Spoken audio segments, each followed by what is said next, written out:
नमस्कार दोस्तों, स्वागत है आपका आज की पोस्ट में। जब से कोरोना आया है, चीन और भारत किसी न किसी कारण विश्व में चर्चा का विषय बने ही रहते हैं। कोरोना काल के बाद बड़ी बड़ी कंपनियां जो चीन में स्थापित थी, वहां से अपने उद्योग धंधों को समेटकर इसे दूसरे देशों में स्थापित कर रही है, जिनमें से मुख्य है भारत। बड़ी बड़ी कंपनियां यहां अपना सेटअप लगा रही हैं, कुछ ने तो उत्पादन भी शुरू कर दिया है। इसी पर होने वाली है हमारी आज की पोस्ट, तो शुरू करते हैं। आपने लगभग 2 महीने पहले एप्पल फोन के एक्सपोर्ट के आंकड़े के बारे में सुना ही होगा। यह भारत के एक्सपोर्ट के अलावा विश्व के देशों को भी हैरान करने वाले थे।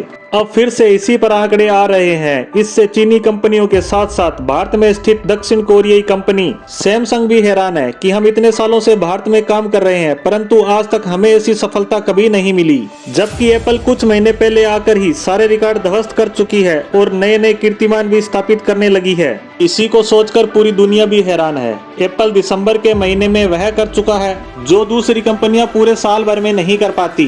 दरअसल एप्पल दुनिया की पहली कंपनी बन चुकी है जिसने एक महीने में $1 बिलियन के स्मार्टफोन भारत से पूरी दुनिया में एक्सपोर्ट किए हैं। आपने सही सुना, सिर्फ एक महीने यानी दिसंबर में एप्पल 8,100 करोड़ के मोबाइल फोन भारत से एक्सपोर्ट कर चुका है।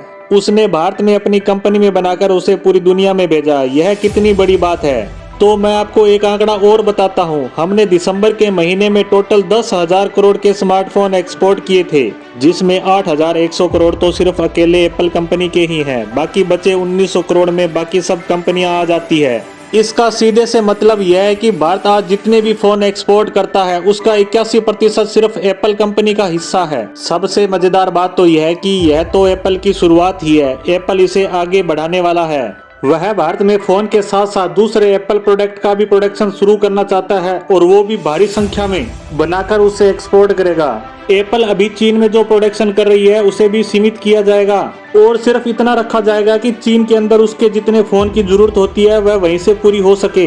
दुनिया के बाकी कस्टमर को भारत में बने फोन मिलेंगे। इससे आप समझ ही सकते हैं कि आने वाले दिनों में यह किस लेवल तक पहुंचने वाला है। इसके साथ साथ एप्पल के भारत में प्रोडक्शन शुरू करने से एक फायदा और भी हुआ है। जहाँ पहले ये सारे प्रोडक्ट इम्पोर्ट होकर आते थे, जिससे भारत का व्यापार घाटा बढ़ रहा था। इसे इस तरह समझा जा सकता है कि भारत 1,000 रुपए का कोई सामान एक्सपोर्ट कर रहा है तो उसके मुकाबले वह 1,200 से 1,300 का सामान दूसरे देशों से खरीद भी रहा है। यही इंपोर्ट और एक्सपोर्ट के बीच का अंतर ही व्यापार घाटा है और यह भारत के लिए बहुत ज्यादा है। अब जब भारत में एप्पल फोन बनने लगेंगे तो जो फोन बाहर से आते हैं वो इंपोर्ट होना बंद हो जाएंगे, साथ के साथ हमारा एक्सपोर्ट भी शुरू हो जाएगा। तो यह हमारे लिए डबल फायदे वाली बात है।